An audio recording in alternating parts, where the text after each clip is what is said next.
ಇವತ್ತ ನಮ್ ಜೊತೆ ಬಸವಪ್ರಭು ಆಣಿ ಇದ್ದಾರೆ. ಬಸವಪ್ರಭು ಇತ್ತೀಚೆಗೆ ಏನು SSLC ಪರೀಕ್ಷೆ ನಡೆದ್ವು CBSE ಪಠ್ಯಕ್ರಮದಲ್ಲಿ. ಆ ಪರೀಕ್ಷೆಗಳಲ್ಲಿ ಯಶಸ್ವಿಯಾಗಿ ಅತ್ಯುತ್ತಮ ಅಂಕಗಳನ್ನ ಬಸವಪ್ರಭು ಗಳಿಸಿಕೊಂಡಿದ್ದಾಗಿದೆ. ಇನ್ನ ನಾವು ಬಸವಪ್ರಭುವನ್ನ ಮಾತಾಡ್ಸೋಣ. ಬಸವಪ್ರಭು, ಅಭಿನಂದನೆಗಳಪ್ಪ ನಿನಗ. ಧನ್ಯವಾದಗಳು. ಬಸವಪ್ರಭು, ನೀನು ಎಷ್ಟು ಪರ್ಸೆಂಟೇಜ್ ಮಾಡಿಯಪ್ಪ, ಮತ್ತೆ ಎಲ್ಲಾ ವಿಷಯಕ್ಕ ಎಷ್ಟೆಷ್ಟು ಅಂಕ ಪಡ್ಕೊಂಡಿ ಅನ್ನೋದನ್ನ ಹೇಳ್ಬೇಕು. ನನ್ನ ಎಫೆಕ್ಟಿವ್ ಪರ್ಸೆಂಟೇಜ್ 98 ಆಗಿದೆ ಮೇಡಮ್. ಆಮೇಲೆ ನಾನು ಇಂಗ್ಲಿಷ್ ನಲ್ಲಿ 99 ಮಾರ್ಕ್ಸ್ ಪಡೆದುಕೊಂಡಿದ್ದೇನೆ. ಆಮೇಲೆ ಹಿಂದಿಯಲ್ಲಿ 96 ಮಾರ್ಕ್ಸ್, ಮ್ಯಾಥಮೆಟಿಕ್ಸ್ ನಲ್ಲಿ 97, ಸೈನ್ಸ್ ನಲ್ಲಿ 97, ಆಮೇಲೆ IT ಒಳಗೆ 100ಕ್ಕೆ 100, ಸೋಷಿಯಲ್ ಸೈನ್ಸ್ ನಲ್ಲಿ 97. ಎಲ್ಲಾ ವಿಷಯಗಳಲ್ಲೂ 95ಕ್ಕಿಂತ ಹೆಚ್ಚಿನ ಅಂಕಗಳನ್ನ ನೀನು ಬಸವಪ್ರಭು ಪಡ್ಕೊಂಡಿಯಪ್ಪ. ನಾ ಈಗ ಕೇಳ್ತೀನಿ, ಎಲ್ಲಾ ವಿಷಯಗಳ ಬಗ್ಗೆ ನಿನ್ನ ಏನು ಅಪ್ರೋಚ್, ಅದನ್ನ ಆ ವಿಷಯಗಳನ್ನ ಯಾವ ರೀತಿ ತಗೊಳ್ತಿದ್ದಿ ಅಂತ ಹೇಳ್ತಿ. ಈಗ ಗಣಿತದ ಬಗ್ಗೆ ಹೇಳ್ತಾರ, ಅದ್ರೊಳಗ first set, second set, third set ಅಂತ CBS ಒಳಗೆ ಇತ್ತು. ಮತ್ತ ಒಂದು ಬೇಸಿಕ್, ಒಂದು ಅಡ್ವಾನ್ಸ್ ಅಂತ ಇರ್ತದ. ಅದ್ರೊಳಗ ನಿನಗ್ ಬಂದಿದ್ದ ಸೆಟ್ ಯಾವ್ದು? ಆಮೇಲೆ ನಿಂದು ಬೇಸಿಕ್ ಇತ್ತು, ಅಡ್ವಾನ್ಸ್ ಇತ್ತು? ನಾನ್ ಮ್ಯಾಥಮೆಟಿಕ್ಸ್ ಸ್ಟ್ಯಾಂಡರ್ಡ್ ಚೂಸ್ ಮಾಡಿದ್ದೆ ರೀ. ಆಮೇಲೆ ನಂಗೆ ಸೆಟ್ 2 ಬಂದಿತ್ತು. ಸೆಟ್ 2 ಬಂದಿತ್ತು, ಸ್ಟ್ಯಾಂಡರ್ಡ್ ಅನ್ನ ಚೂಸ್ ಮಾಡ್ಕೊಂಡಿದ್ದಿ. ಅದು ಸ್ವಲ್ಪ ಕಠಿಣ ಇರ್ತದ ಅಂತ ಮಕ್ಕಳ ಭಾವನೆ. ಈ ಗಣಿತ ವಿಷಯವನ್ನ ನೀ ಹೆಂಗ್ ಅಭ್ಯಾಸ ಮಾಡ್ತಿದ್ದಿ? ನನಗೆ ಗಣಿತ ಕಠಿಣ ಅನಿಸ್ಲಿಲ್ಲ ರೀ. ಅದು ತುಂಬಾ ಈಸಿಯಾಗೇ ಇತ್ತು, ಆದರೆ ತುಂಬಾ ಲೆಂತ್ ಆಗಿತ್ತು, ಅದನ್ನ ಒಪ್ಕೊಂತಿದ್ದೆ. ಆಮೇಲೆ ನಾನ್ ಬರೀ NCERT ಬುಕ್ಸ್ ಅಷ್ಟೇ ಓದಿನಿ ಮೇಡಮ್. NCERT ಬುಕ್ ಓದಿಯಾ? ಮತ್ತ ಹಳೆಯ ಪ್ರಶ್ನೆ ಪತ್ರಿಕೆ 10-15 ವರ್ಷದ್ದು ಬಿಡಿಸ್ಬೇಕು, ಇದರಿಂದ ಒಂದ್ ಐಡಿಯಾ ಬರ್ತದ ಅಂತ ಎಲ್ರು ಹೇಳ್ತಾರ. ನೀನೇನ್ ಮಾಡ್ತಿದ್ದಿ? ಎಸ್ ಮ್ಯಾಮ್, ನಾನು CBSE ವೆಬ್ಸೈಟ್ ಒಳಗೆ ಇರೋ ಎಲ್ಲಾ ಕ್ವಶನ್ ಪೇಪರ್ಸ್ ಸಾಲ್ವ್ ಮಾಡಿದ್ದೇನೆ. ನಾನು ಎಲ್ಲಾ ವೆಬ್ಸೈಟ್ ನಲ್ಲಿ ಇರುವಂತ ಪ್ರಶ್ನೆ ಪತ್ರಿಕೆ ಸಾಲ್ವ್ ಮಾಡಿದ್ದು ಸಹಾಯ ಆಯ್ತು. Yes, ಇನ್ನ ಸಮಾಜ ವಿಜ್ಞಾನ, ಸೋಷಿಯಲ್ ಸ್ಟಡೀಸ್, ಸೋಷಿಯಲ್ ಸೈನ್ಸ್ ವಿಷಯಕ್ಕೆ ಬಂದಾಗ ಆ ಪುಸ್ತಕಗಳೇ 3-4 ಇದ್ದಾವೆ SSLCಗೆ. ಅಂದ್ರೆ ಬಹಳಷ್ಟು ಲೆಂದಿ ಸಿಲೆಬಸ್, ಅದು ದೊಡ್ಡ ಸಿಲೆಬಸ್. ಅದನ್ನ ಹೆಂಗ ಓದ್ತಿದ್ಯಪ್ಪ? ಬರೀ ಸೋಷಿಯಲ್ ಸೈನ್ಸ್ ಅಷ್ಟೇ ಅಲ್ಲ ರೀ, ಆದ್ರೆ ಎಲ್ಲಾ ಸಬ್ಜೆಕ್ಟ್ಸ್ ಏನ್ ಮಾಡ್ತಿದ್ದೆ ಅಂದ್ರೆ ಟೆಕ್ಸ್ಟ್ ಬುಕ್ ಒಳಗಿರೋ ಎಲ್ಲಾ ಕಂಟೆಂಟ್ ನಾನೇ ಅದ ಒಂಥರ ನೋಟ್ಸ್ ತರ ಮಾಡಿ ಅದನ್ನೇ ಓದ್ತಿದ್ದೆ ನಾನು. ಅಂದ್ರೆ ನೀನೇ ಅನಲೈಸ್ ಮಾಡಿ ಓದ್ತಿದ್ದಿ. ಹಾ. ಅದನ್ನ ಭಾಗಗಳಾಗಿ ವಿಭಾಗಿಸ್ಕೊಂಡು ನೀನೇ ಪ್ರಶ್ನೆ ಹಾಕೊಂಡು ನೀನೇ ಉತ್ತರ ಕಂಡುಕೊಳ್ಳೋದು. Yes ma'am. ಅದು ಬಹಳ ಒಳ್ಳೆಯ ವಿಧಾನ. ಮಕ್ಕಳು ಇದರಿಂದ ಕಲಿಬಹುದು. ಮತ್ತ ಹಿಂದಿ, ಈಗ ನಮಗೆಲ್ಲ ಮಾತೃಭಾಷೆ ಕನ್ನಡ. ಹಿಂದಿಯಲ್ಲಿ ಇಷ್ಟು ಒಳ್ಳೆ ಅಂಕ ಬಂದಿದ್ದೆ ಹೆಂಗ? 97 ಅಂದ್ರೆ ಬಹಳ ಒಳ್ಳೆ ಅಂಕ. 100ಕ್ಕೆ 97 ಯಾವ ರೀತಿ ಮಾಡ್ತಿದ್ಯಪ್ಪ ಅದನ್ನ? ಹಿಂದಿಯನ್ನ ಬಹಳಷ್ಟು ಮಕ್ಕಳು CBSE ಅವರು ದ್ವಿತೀಯ ಭಾಷೆಯಾಗಿ ತಗೋತಾರ, ಸೆಕೆಂಡ್ ಲ್ಯಾಂಗ್ವೇಜ್. ಆವಾಗ ಬಹಳಷ್ಟು ಮಕ್ಕಳಿಗೆ ಸ್ವಲ್ಪ ಕಠಿಣ ಅನಿಸ್ತದೆ. ನೀ ಹೆಂಗ್ ತಯಾರಿ ಮಾಡ್ಕೊಂಡಿಯಪ್ಪ ಅದು? ನಾನು ಹಿಂದಿನ ಸೇಮ್ ಅಪ್ರೋಚ್ ಯೂಸ್ ಮಾಡಿದ್ದೆ ರೀ. ಆಮೇಲೆ ಟೆಕ್ಸ್ಟ್ ಬುಕ್ ಒಳಗಿರೋ ಎಲ್ಲಾ ಪ್ರೋಸ್ ಆಮೇಲೆ ಪೋಮ್ಸ್ ಅನ್ನು ಅರ್ಥ ಮಾಡ್ಕೊಂತಿದ್ದೆ. ಅದ್ರಾಗಿರುವಂತ ಸ್ವಲ್ಪ ಶಬ್ದ ಅರ್ಥ ಆಗ್ತಿದ್ದಿಲ್ಲ, ಆದ್ರೂ ನಾನು ಗೂಗಲ್ ಟ್ರಾನ್ಸ್ಲೇಟ್ ಯೂಸ್ ಮಾಡಿ, ಆಮೇಲೆ ಈಗ ಸದ್ಯದ ಕಾಲ ಒಳಗೆ AI ಐತಿ, ಅದನ್ನ ಯೂಸ್ ಮಾಡಿ ಅರ್ಥ ಮಾಡ್ಕೊಂತಿದ್ದೆ. ಆದ್ರೂ ಓವರ್ ಆಲ್ ನಮ್ ಟೀಚರ್ಸ್ ನಂಗೆ ಭಾಳ ಹೆಲ್ಪ್ ಮಾಡ್ಯಾರ. ಹಿಂದಿ ಆಮೇಲೆ ಎಲ್ಲಾ ಸಬ್ಜೆಕ್ಟ್ಸಿಗೂ ಸಪೋರ್ಟ್ ಮಾಡ್ಯಾರ್ರಿ. ಮತ್ ಇನ್ ಉಳ್ದಿದ್ ಸಬ್ಜೆಕ್ಟ್ ಹೆಂಗ್ ಮಾಡ್ತಿದ್ಯಪ್ಪ ನೀನು? ಎಲ್ಲಾ ಸಬ್ಜೆಕ್ಟ್ಸಿಗೂ ಇದ ಸೇಮ್ ಅಪ್ರೋಚ್ ಯೂಸ್ ಮಾಡ್ತಿದ್ರಿ. NCERT 100% ಆಗಿ ಓದೋದು. ನಿನ್ನ ಪಠ್ಯ ಪುಸ್ತಕವನ್ನ 100ಕ್ಕೆ 100 ಓದಿ ಅರ್ಥ ಮಾಡ್ಕೊಂಡಿದ್ದಿ. ಆಮೇಲೆ ಬಹಳಷ್ಟು ಮಕ್ಳು ಏನಂದ್ಕೊಳ್ತಾರ, ಈ ಟಾಪರ್ಸ್ ಎಲ್ಲ 8-10 ತಾಸು ಓದ್ತಾರ, ನಿದ್ದಿಗೆಟ್ಟು ಓದ್ತಾರ, ಅದಕ್ಕ ಅಷ್ಟು ಪರ್ಸೆಂಟೇಜ್ ಮಾಡಿರ್ತಾರ ಅನ್ಕೊಂಡ್ಬಿಟ್ಟಿರ್ತಾರ. ನೀ ಎಷ್ಟ್ ತಾಸು ಓದ್ತಿದ್ದಿ? ನಾನ್ ಕರೆ ಹೇಳ್ಬೇಕಂದ್ರ ಎಷ್ಟ್ ತಾಸು ಓದ್ಬೇಕಂತ ಪ್ಲಾನ್ ಮಾಡ್ತಿದ್ದಿಲ್ಲ ರೀ. ನಾನ್ ಒಂದ್ 10th ಸ್ಟಾರ್ಟ್ ಆಗೋಂತ್ರ ಮೊದಲ ನಂದ್ 9th ವೆಕೇಶನ್ ಒಳಗ ನಾನು ಒಂದ್ ಟೈಮ್ ಟೇಬಲ್ ಮಾಡ್ಕೊಂಡಿದ್ದೆ, ಇಡೀ ವರ್ಷಕ್ಕ ಯಾವ ದಿವಸ ಯಾವ ಚಾಪ್ಟರ್ಸ್ ಕಂಪ್ಲೀಟ್ ಮಾಡ್ಬೇಕಂತ ಹೇಳಿ. ಸೊ ನಾನ್ ಅವತ್ತಿನ ದಿವ್ಸ ಆ ಚಾಪ್ಟರ್ ಕಂಪ್ಲೀಟ್ ಮಾಡ್ತಿದ್ದೆ.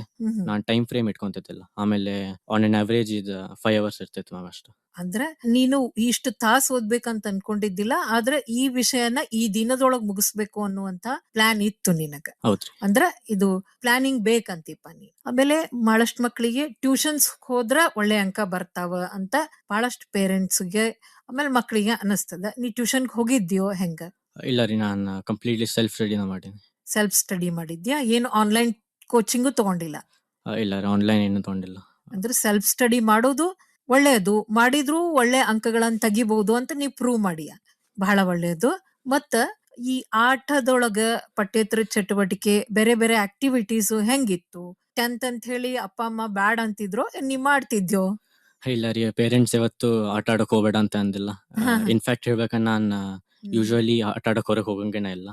ಸೊ ಇವರು ಆಕ್ಚುಲಿ ನಂಗೆ ಹೊರಗೆ ಹೋಗಿ ಸ್ವಲ್ಪ ಆಟ ಆಡಿ ನಾನು ಅಗ್ರಿ ಮಾಡ್ತೇನೆ. ಯಾಕಂದ್ರೆ ಎಕ್ಸಸೈಸ್ ಇತ್ತಂದ್ರೆ ನಾನು ಫಿಟ್ ಆಗಿರ್ತೇನೆ, ಮೆಂಟಲಿ ಫಿಟ್ ಇರ್ತೇನೆ, ಫಿಸಿಕಲಿನೂ ಫಿಟ್ ಇರ್ತೇನೆ. 10th ಅಂತೇಳಿ ನಾ ಏನ್ ಹಂಗ ಬಿಟ್ಟಿಲ್ಲ ರೀ ಹೊರಗೆ ಹೋಗೋದು. ನಾರ್ಮಲ್ ಆಗಿ ಇದ್ದಿ ಏನು ಆ 10th ನಾನು ಯಾರ ಜೊತೆ ಮಾತಾಡೋದಿಲ್ಲ, ಕೂತು ಓದ್ಬೇಕಾ ಆತರ ಇಲ್ಲ.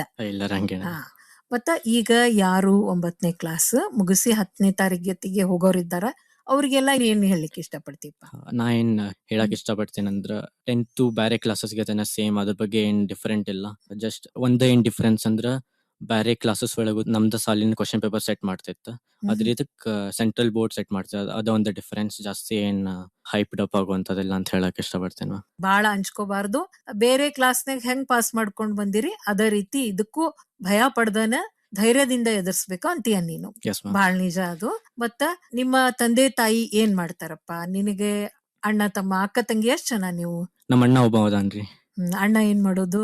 ಅವ ಯೂನಿವರ್ಸಿಟಿ ಆಫ್ ಲಂಡನ್ ಒಳಗೆ ಡಾಕ್ಟರಲ್ ರಿಸರ್ಚರ್ ಅದಾನ. ಈಗ PhD ಮಾಡತಾನ್ರಿ. ತಂದೆ ತಾಯಿ ಏನ್ ಮಾಡ್ತಾರ? ನಮ್ಮಪ್ಪ ವಾಲಂಟರಿಲಿ ರಿಟೈರ್ಡ್ ಅದಾರ ಈಗ. ಅವ್ರ ಮೊದಲ್ ಹಿಂದೂಸ್ತಾನ್ ಯೂನಿಲಿವರ್ ಲಿಮಿಟೆಡ್ ಒಳಗೆ ಕೆಲಸ ಮಾಡ್ತಿದ್ರಿ. ಆಮೇಲೆ ನಮ್ಮ ಅವ್ವಾರ್ ಹೋಮ್ ಮೇಕರ್ ಅದಾರ.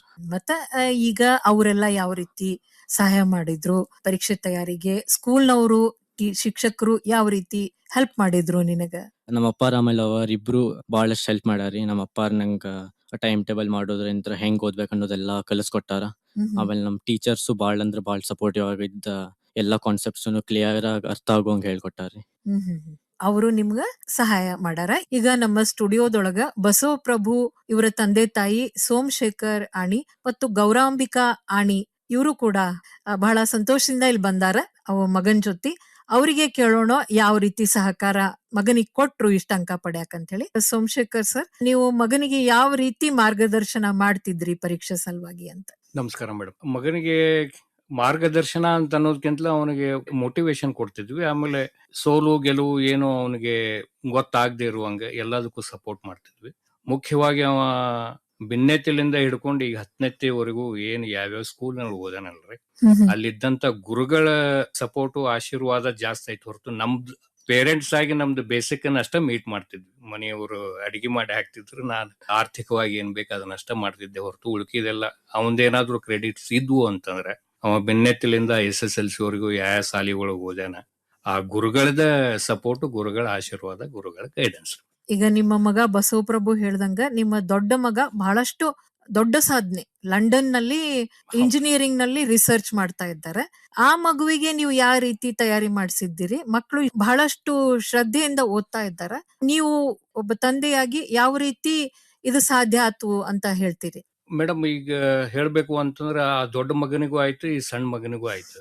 ನಾವು ಅವ್ರು ಸಣ್ಣವ್ರು ಇರ್ತಾನ ಬದುಕು ಎಷ್ಟು ಕಠಿಣ ಅದ, ಯಾವ ತರ ಕೆಲಸ ಮಾಡಿದ್ರ ಬದುಕು ಎಷ್ಟು ಸರಳ ಆಗ್ಬಹುದು ಅಂತ ಅನ್ನೋದನ್ನ ಅವ್ರಿಗೆ ಹೇಳ್ತಿದ್ವಿ. ಆಮೇಲೆ ಖರೇನ ಹೇಳ್ಬೇಕು ಅಂತಂದ್ರೆ ಬರೇ ತಾವಷ್ಟ ಉಂಡು ತಾವಷ್ಟ ದುಡಿದು ಮಾಡುವಂಗಿಲ್ಲ. ಸೊಸೈಟಿಗೆ ಏನಾದ್ರೂ ಸಹಾಯ ಮಾಡ್ಲೇಬೇಕು. ನಾವು ಸೊಸೈಟಿಯಿಂದ ತಗೊಂಡದನ್ನ ಯಾವುದೋ ರೀತಿಯಿಂದ ಕೊಡ್ಲೇಬೇಕು ಅನ್ನೋ. ದೊಡ್ಡ ಮಗಂದಾದ್ರೂ ಸದ್ಯಕ್ಕೆ ಅವ ರಿಸರ್ಚ್ ಮಾಡ್ಯಾನ, ಚಲೋ ಒಂದು ರಿಸರ್ಚ್ ಎಲ್ಲ ಪೇಟೆಂಟ್ ಎಲ್ಲ ಆಗುವಂಗ ಐತ್ರಿ ಮೇಡಮ್. ಅದು ಇವನ್ ಯುನೈಟೆಡ್ ಕಿಂಗ್ಡಮ್ನವ್ರು ಅದನ್ನ ಫ್ರೀವೇರ್ ಆಗಿ ಮಾಡಾಕ್ತಾರೆ. ಸೊ ಬೇರೆ ಬೇರೆ ಕಂಪನೀಸ್ ದವರು ಅದನ್ನ ಫ್ರೀ ಆಗಿ ಯೂಸ್ ಮಾಡ್ಕೊಂತಾರೆ. ಅದ ಅವ ಮಾಡು. ಸೊ ಇದು ಅದೇ ತರ ಇವ್ ಸಣ್ಣ ಮಗನಿಗೂ ಅದನ್ನ ಹೇಳಿ ಆಟೋಮೆಟಿಕ್ಲಿ ತಾವ ಮೋಟಿವೇಟ್ ಆಗ್ತಿದ್ರು. ಆಮೇಲೆ ಯಾವುದೇ ಇದ್ರೂ ಆಳವಾಗಿ ಹೋಗಿ ನೋಡ್ರಿ, ಅತಿ ಕ್ಷಣಿಕವಾಗಿರುವಂತ ಅಟ್ರಾಕ್ಷನ್ ಅದು ಏನು ಅವಶ್ಯಕತೆ ಇಲ್ಲ. ಆಳವಾಗಿ ನೋಡ್ರಿ, 100% ನಿಮ್ದು ಎಫರ್ಟ್ಸ್ ಹಾಕ್ರಿ, 100% ಅರ್ಥ ಮಾಡ್ಕೊಳ್ರಿ ಅನ್ನೋದಷ್ಟೇ ಹೇಳ್ತಿದ್ರು. ಬಹಳ ಒಳ್ಳೆ ಮಾತುಗಳು, ಬಹಳ ತೂಕದ ಮಾತು. ಆಮೇಲೆ ಗೌರಾಂಬಿಕಾ ಮೇಡಮ್, ನೀವೇನ್ ಹೇಳಲಿಕ್ಕೆ ಇಷ್ಟಪಡ್ತೀರಿ? ಮೇಡಮ್, ಮಕ್ಕಳ ಬಗ್ಗೆ ಅವ್ರ ಅಪ್ಪಾರ ಏನ್ ಹೇಳ್ಕೊಟ್ಟಾರ ಅದನ್ನೆಲ್ಲ ಚಾಚು ತಪ್ಪದ ಪಾಲಿಸ್ಯಾರ. ಆಮೇಲೆ ಮೋಟಿವೇಟ್ ಆಗಿ ಓದ್ಯಾರ. ಬಹಳ ಭಾವುಕ ಆಗಕತ್ತೀರಿ ನೀವು. ನಿಮ್ದು ಐತಿ, ನಿಮ್ದು ನೀವು ಅಷ್ಟು ಸಪೋರ್ಟ್ ಮಾಡಿದ್ದಂದ್ರ ಅವ್ರಿಗೆ ಊಟಕ್ಕೆ ಇದನ್ ಮಾಡೋದು, ಸ್ಕೂಲಾಗ ಹೋಗಾಕ ಇದನ್ ಮಾಡೋದು, ಮೋಟಿವೇಟ್ ಮಾಡಿ ಇದನ್ ಮಾಡೋದು. ಸ್ಟಡಿ ಬಗ್ಗೆ ಅಲ್ಲ, ಬೇರೆ ಇದ್ರದ ಬಗ್ಗೆ ಡಿಫಿಕಲ್ಟ್ ಅನ್ಸಿದ್ರ ಅವ್ರಿಗೆ ಇಲ್ಲ ಏನಾಗಂಗಿಲ್ಲ, ನೀ ಇದನ್ ಮುಂದುವರ್ಸ್ಕೊಂಡ್ ಹೋಗ, ಒಟ್ಟ ಹೆದರ್ಬಾರ್ದ ಜೀವನದೊಳಗ, ನಿಮ್ದು ಪ್ರಯತ್ನದಿಂದ ಇದನ್ ಮಾಡ್ತೀರಿ, ಆಮೇಲೆ ಅಪ್ಪಗ ಹೇಳಿ ಇದನ್ ಮಾಡ್ರಿ ಅಂತ ಹೇಳ್ತಿದ್ದೆ ಅಷ್ಟ. ಮತ್ತೇನಿಲ್ಲ. ನಿಮ್ಮ ಕುಟುಂಬನ ಬಹಳ ಶಿಕ್ಷಿತ ಕುಟುಂಬ, ನೀವು ಒಳ್ಳೆ ಸಂಸ್ಕಾರ ಕೊಟ್ಟಿರಿ. ಇಂಥ ತಾಯಿ ಇರೋದ್ರಿಂದ ಇಂಥ ಮಕ್ಕಳು ಇಷ್ಟು ಉತ್ತಮ ಸಾಧನೆ ಮಾಡ್ಯಾರ. ಬಹಳ ಸಂತೋಷ ಆಯ್ತು. ಮತ್ತ ಬಸವಪ್ರಭು, ನಿನ್ನ ಶಾಲೆ ಮತ್ತು ಶಿಕ್ಷಕರ ಬಗ್ಗೆ ಏನ್ ಹೇಳ್ತೀಪ್ಪ? ಶಾಲೆ ಯಾವ ರೀತಿ ಸಹಾಯ ಮಾಡ್ತು? ನಮ್ ಸಾಲಿ JSS ಪಬ್ಲಿಕ್ ಸ್ಕೂಲ್ ರೀ. ಹ್ಮ್. ಬಾಳ ಚಲೋ ಶಾಲೆ ಐತಿ. ಆಮೇಲೆ ಎಲ್ಲಾ ಟೀಚರ್ಸು ಬಾಳ ಚಲೋ ಆಗಿ ಹೇಳ್ಕೊಡ್ತಾರ. ನಮ್ ಪ್ರಿನ್ಸಿಪಲ್ ಚಲೋ ಅದಾರ. ಕ್ಯಾಂಪಸ್ ಆಫ್ ಕೋರ್ಸ್ ಮಸ್ತ್ ಐತಿ. ಬಹಳ ಖುಷಿ ಆಯ್ತು ಬಸವಪ್ರಭು. ನಿನ್ನ ಮುಂದಿನ ಕನಸೇನಪ್ಪ? ನಾನೀಗ ನೆಕ್ಸ್ಟ್ 11th ಆಮೇಲೆ 12th ಸೈನ್ಸ್ ಮಾಡ್ತೇನ್ರಿ. ಆಮೇಲೆ JEE ಅಡ್ವಾನ್ಸ್ ಅಂಡ್ ಕ್ರ್ಯಾಕ್ ಮಾಡಿ IIT ಹೋಗೋದೈತಿ. ಅದರ ನೆಕ್ಸ್ಟ್ ನಂದು ಹೈಯರ್ ಸ್ಟಡೀಸಿಗೆ ಎಲ್ಲಾದ್ರೂ ವರ್ಲ್ಡ್ ಒಳಗಿಂದ top universities like MIT target ಮಾಡತ್ತೇನೆ ಮ್ಯಾಮ್. ಬಹಳ ಸಂತೋಷ. ನಿನ್ ಎಲ್ಲಾ ಕನಸು ಈಡೇರ್ಲಿ, ಒಳ್ಳೇದಾಗ್ಲಿ ಅಂತ ಹಾರೈಸ್ತೀವಿ. ನಿನಗೂ ನಿಮ್ಮ ತಂದೆ ತಾಯಿಗೂ ಇನ್ನೊಮ್ಮೆ ಅಭಿನಂದನೆಗಳು. ಧನ್ಯವಾದಗಳು.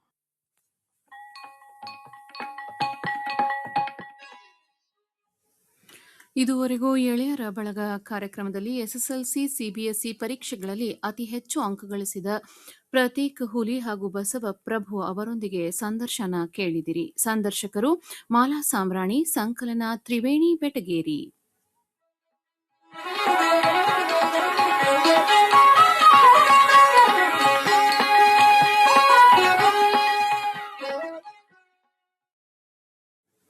ಇದು ಆಕಾಶವಾಣಿಯ ಧಾರವಾಡ ಕೇಂದ್ರ.